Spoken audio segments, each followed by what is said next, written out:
Passons maintenant à la présentation de l'interface d'Inkscape. Donc Inkscape se présente sous cette forme, avec, à commencer, comme beaucoup de logiciels, sur la partie haute, donc la barre des menus, qui variera donc de la version Linux ou la version Windows ou la version macOS, qui contiendra donc les différents menus. Par la suite, vous avez la barre des commandes. Donc on y reviendra plus en détail, hein. Donc là je fais un rapide survol et nous allons passer tout de suite à l'écran partagé avec la présentation en live sur le logiciel. Les outils que vous allez le plus utiliser, donc ils seront à votre gauche, toujours disponibles. À chaque outil, il y aura donc une barre de contrôle de ces outils-là sur cette partie, donc ici. Voilà, ce qu'il faut voir, c'est cette partie-là qui va s'adapter en fonction des outils que vous allez sélectionner. Vous avez ici à droite votre barre de contrôle magnétique. Alors pour commencer, moi je vous inviterai à ne pas y toucher, laisser tel quel. Au fur et à mesure, je vous inviterai à tester et à regarder comment cela se comporte. Ensuite, la palette des couleurs, donc très importante, hein, donc qui est ici en bas. Vous verrez, il y a également d'autres menus qui vont s'ouvrir par la suite pour vous donner d'autres champs des possibles. Et la barre d'état qui vous indiquera d'autres informations. Donc ici, des indications texte pour les raccourcis, les calques, leur visibilité, les couleurs appliquées actuellement. Pour l'instant, on ne va pas y toucher, on y reviendra. Alors, hop, je balaye rapidement les deux autres informations. Donc ici, les règles. Donc très pratique si on souhaite mettre des repères horizontales ou verticales pour pouvoir s'appuyer dessus pour notre création. Et bien sûr, notre espace de travail. Donc ici, on a une feuille A4 placée en position centrale. Passons sur le logiciel. Hop, donc voilà donc un aperçu donc, du logiciel Inkscape. Donc on retrouve les différentes zones que je vous ai présentées. Donc ici le menu, les commandes classiques, les outils de contrôle en haut, le magnétisme, les couleurs. Et vous voyez en fait dès que je survole, j'ai des informations qui s'adaptent au fur et à mesure ici. Passons à la présentation des premières fonctions que j'appelle moi les formes élémentaires, c'est-à-dire hop, les rectangles, les carrés, les cercles, les ellipses, étoiles et polygones. Alors je vais vous les présenter tout de suite sur Inkscape. Alors les premières fonctions, les voici. Donc nous avons ici donc, les rectangles, les carrés. Les boîtes 3D, je le présenterai en détail, mais je ne vais pas m'attarder parce qu'on est dans un niveau, on va dire, débutant, et ceux qui le souhaitent pourront le tester. Le cercle et l'ellipse, et ici les étoiles et les polygones. Alors concrètement, comment faire? Alors si je prends par exemple le carré, voilà, avec le curseur de la souris, je viens sélectionner l'outil avec le bouton gauche, et là, hop, nous avons notre premier rectangle. Alors, je vais faire une manipulation parce que là, j'ai qu'un contour. Je vais choisir une couleur. Voilà. Je détaillerai tout ce que je suis en train de faire par la suite dans la rubrique couleur. Voilà, donc là, j'ai pris mon premier rectangle. Et si je souhaite faire un carré, alors retenir ce raccourci très important, c'est exactement faire la même chose que ce que je viens de faire avant, mais en restant appuyé sur la touche CTRL. Et cela me permet d'avoir un rapport hauteur-largeur identique ou avec un ratio 1,5, 2, voilà, 3. Voilà. Donc on a un rapport côté hauteur qui est prédéfini mais qui respecte un ratio entier. Donc vous l'avez compris, les autres outils vont fonctionner à peu près de la même façon. Alors regardez, on n'est pas obligé de se limiter à la feuille A4, hein. Je peux dessiner à côté, et là, si j'appuie sur la touche CTRL, j'ai mon cercle, et si je n'appuie pas sur la touche CTRL, j'ai mon ellipse. Voilà. Très important également, si vous voulez manipuler ces éléments, voilà, hop, vous utilisez l'outil de sélection, ici. Alors, raccourci très pratique, hein. si vous êtes là et que vous êtes en mode dessin, si vous voulez passer en mode sélection, S comme sélection, voilà, vous appuyez sur S et vous avez vos éléments dessinés que vous pouvez sélectionner. Alors, hop, je supprime certains, je garde seulement ceux-là. Donc là, nous avons fait cercle, ellipse, rectangle, carré, d'autres formes, donc les étoiles et les polygones. Alors, je vais commencer ici, vous avez vu, hein, à chaque fois que je sélectionne un outil, j'ai un menu contextuel qui s'adapte. Je vais continuer donc là avec les polygones et je vais y revenir sur ce menu pour présenter les différentes possibilités pour les autres formes.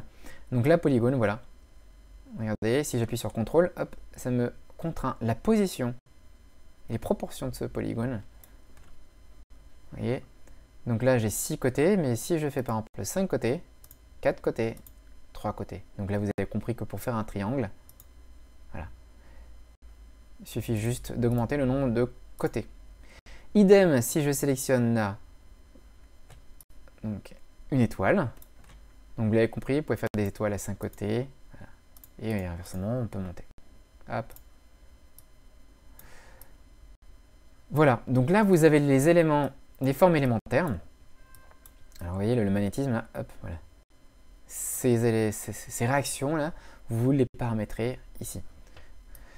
Je vous laisserai donc tester et manipuler. Alors, j'avais parlé donc de menu contextuel. Si je prends, allez, je pense que pour commencer le plus simple, c'est le rectangle. Si je prends le rectangle et que je suis en mode donc dessin de rectangle ou de carré, alors vous avez les dimensions ici. Vous voyez, si je souhaite agrandir mon rectangle, je fais S pour manipuler et sortir de cette zone. Voilà, je me remets en mode carré. Je peux augmenter également ou diminuer la hauteur. Et autre fonction intéressante, c'est les arrondis de bord, que je peux également manipuler directement ici. Regardez, si je prends ce rond, vous voyez là, ce rond, ça me permet donc de créer des angles arrondis qui apparaissent ici. Alors, nous avons donc ici la possibilité de faire des rayons sur l'axe Y ou sur l'axe X. Donc là, par défaut, il fait donc, un ratio égal, mais il est également possible soit de manipuler de façon graphique, comme ça, soit de rentrer les valeurs X et Y. Donc là, je remets à 0. Pour mettre à 0, soit effectivement, on fait l'exercice manuel donc, de taper la valeur 0, soit on clique sur l'icône pour revenir, hop, S, voilà, pour revenir avec les angles droits. Idem donc pour les carrés.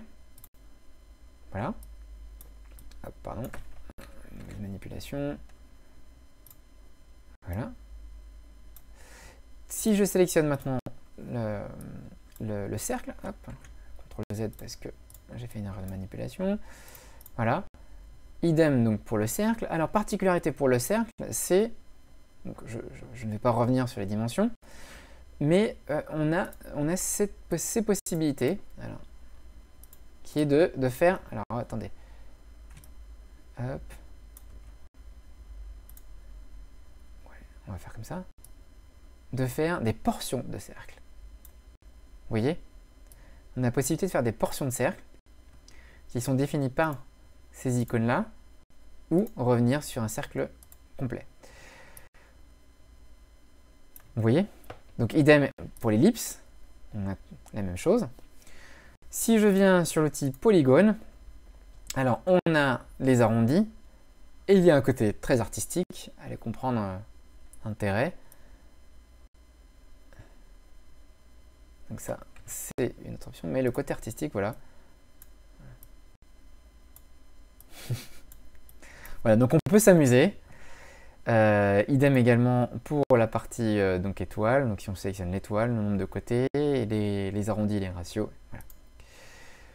Voilà. Voilà. Donc ça c'est pour effacer toutes les variantes qu'on a pu faire par la suite. Donc là, je viens de vous présenter les bases des éléments prédéfinis, donc les dessins prédéfinis. Donc rectangle, carré, cercle, ellipse et arc de cercle. Et donc étoile et polygone. Il y a également d'autres fonctions que je vais rapidement vous montrer en 2 clics, mais là, vraiment, je vous laisserai vous amuser par vous-même. Alors, hop, si je sélectionne tout ça et que j'efface, voilà, donc les outils en question, il y a l'ellipse, il y a le dessin à main levée et le dessin en 3 dimensions qui lui, en fait, hop, vous contrôlez via des lignes de fuyantes. Voilà. Donc là, je vous laisserai vous amuser. C'est une présentation très rapide de ces fonctions. Alors, pas très compliqué, hein. On reconnaît les formes qu'on peut avoir dans d'autres logiciels type Paint, Word, PowerPoint et autres. En fait, voilà, c'est que dès que vous sélectionnez les différentes flèches, vous venez déformer l'objet soit sur l'axe des Y, soit sur l'axe des X, soit en diagonale. Là, important, la touche CTRL fonctionne, comme vous avez pu le voir au début, c'est-à-dire, alors là je fais exprès de dessiner quelque chose comme ça, si vous voulez agrandir cette forme-là et garder les proportions, vous appuyez d'abord sur la touche CTRL et vous venez agrandir. Et vous gardez, en faisant cette manipulation, le rapport d'échelle du premier dessin que vous avez fait. Donc je refais CTRL-Z, donc raccourci clavier CTRL-Z pour revenir en arrière, ou ici avec annuler la dernière action. Voilà. Alors la même chose, mais dans un niveau plutôt, on va dire, radial. C'est-à-dire, je m'explique, hop, si je resélectionne la forme dessinée, on a d'autres outils ici, donc radial, pourquoi? Parce qu'on vient manipuler l'objet en rotation. Vous voyez? Et si j'appuie sur CTRL en faisant la même manipulation, donc là, on se déplace avec des incrémentations de 15 degrés par défaut. Donc ça, c'est possible de modifier par la suite, hein, dans les paramètres du logiciel. Et voilà. Donc là, par exemple, si je fais une inclinaison de 45 degrés, voilà, 3 fois 15 degrés, et je suis à 45 degrés, inclinaison à 90 degrés, voilà. Hop. Autre manipulation possible, c'est ces flèches. Alors l'intérêt de ces flèches, c'est voilà, c'est déplacer dans ce sens. Comme ça, puis comme ça, par exemple. Voilà. En ce qui concerne la manipulation d'objets.